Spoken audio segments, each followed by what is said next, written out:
Hello mga ka-legit Davercats, another updates po tayo patungkol sa issue na ito kung saan lumabas na ang tunay na dahilan. Kung sino nga ba ang isa sa mga dahilan kung bakit hirap na hirap ngang kumuha ng advertisers ang tape bulagta. My God! Ang lahat ng yan. But before that, if you haven't subscribed yet to my YouTube channel, please don't forget to like, share, and subscribe at hit mo na rin ang notification bell for more showbiz updates. And please don't forget to hit the all para ikaw ang unang-una makakapanood sa lahat ng ating mga updates. Bago nga tayo magpatuloy sa ating updates, of course, nais ko magpasalamat sa lahat po ng mga legit viewers, subscribers, at legit Davercats po na lagi nating nag-aabang at lagi pong nanonood sa ating mga videos. Maraming salamat po, no?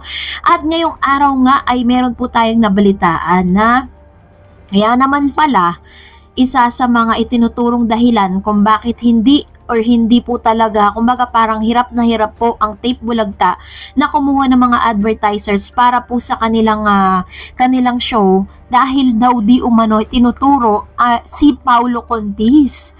Kaya pala kamakailan lamang parang medyo nananahimik at talagang parang nawala yung yabang ni Paulo, no?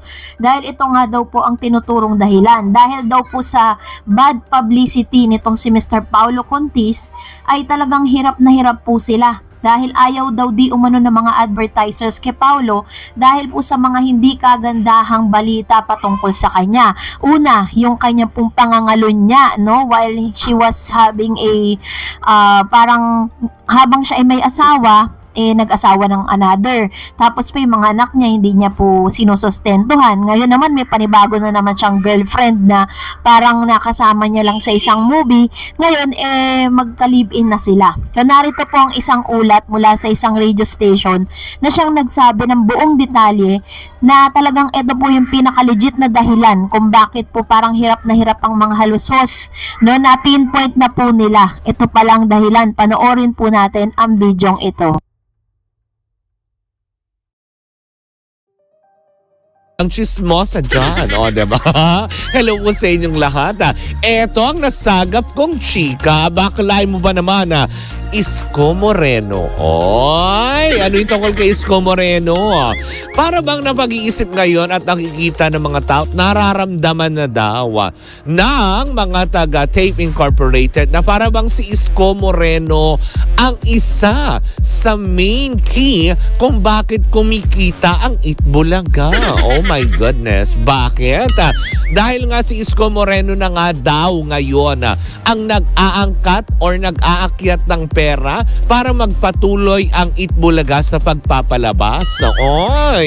Kasi, kumpara naman daw sa mga co-host ni Isko Moreno, parang maraming bad reviews. Bad reviews? Ano yung produkto? Nakakaloka. Maraming bad elements. Bad elements! Diba? Hindi. May mga bad records kasi yung ibang mga co-host niya na inaayawan ng advertisers kung kaya't medyo hirap daw ang Tape Incorporated na magpasok ng ilang mga produkto na mag-i-endorse sa kanilang programa. Pero ngayon daw kasi dahil nga syempre sabihin na nga natin na minsan nahaluan ng intriga si Mayor Isko Moreno pero mas siya daw ngayon ang inaay ng mga advertisers kung kaya't merong pumapasok na salapi sa kanilang istasyon. Hindi istasyon yun, programa ang tawag doon. Okay, kinore ko na kagad yung sarili ko. Diba? Pero yun na nga daw, diba? Na parang sabi nila, so, ibig sabihin, yung ibang mga kasama niya, ano yun? Waldas, gano'n? Si Isko ang taga-angkat, may ibang taga-Waldas kasi wala naman tulong. Ganun ba yun? So, iba parang ang hirap naman nun. So, kung all throughout, diba, pagbabasihan natin yan, diba, natin po, paano na lang kung wala si Isko Moreno? Paano na lang kung lahat sila may bad records or may bad reviews? Bad reviews talaga. Nakakaloka. nakakaloka. Paano kung ayaw talaga sa kanilang advertisers? Eh di wala, ngangis na. Kaya siguro talaga, no, nagpapaano na lang sila, alternate schedule na ng mga hosting. Kumaga parang MWF at TTHS na nga daw. Pero wala pa namang kumpirmasyon kung matutuloy nga yan. Eh since ngayon, diba, huling Biyernes para sa buwan ng Setyembre, next week, October na tayo. Ano nang magaganap sa kanila, hindi ba? Kaya dapat magpasalamat sila, magpaka-nice sila kay Mayor Isko.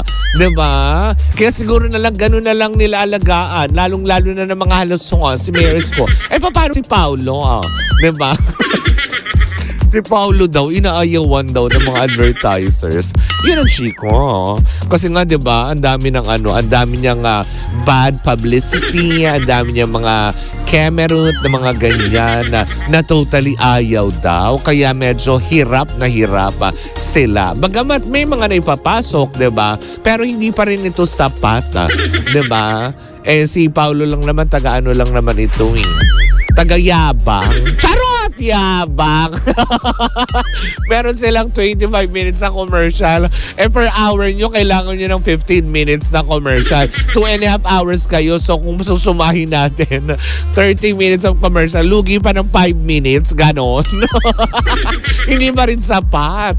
Nakakaloka. So, sa mga susunod na araw, antabayanan natin yan dahil meron akong nasagap na chika. Oy! Tungkol sa isang noontime show.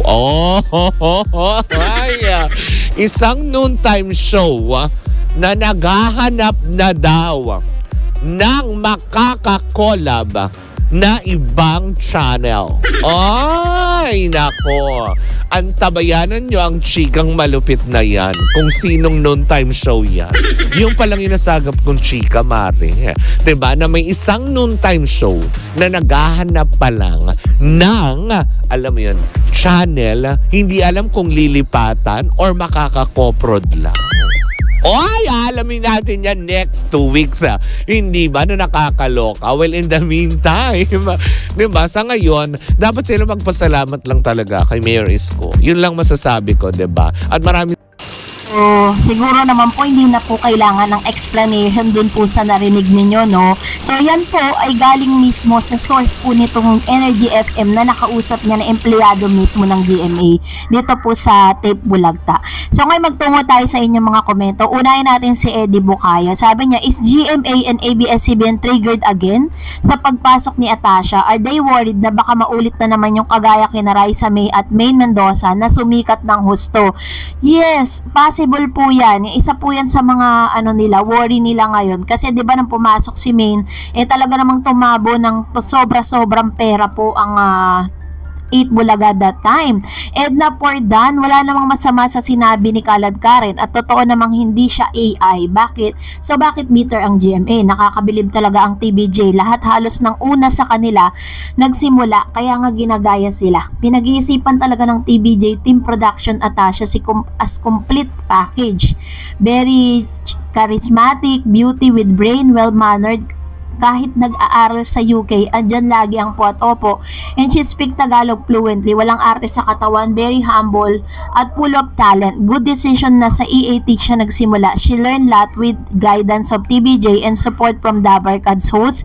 Sisikat pa siya ng husto. Marami pang sisikat. Pinasikat ang TBJ and will support you, Atasha. And we are legit Dabarkad followers then and now and forever. Ayan.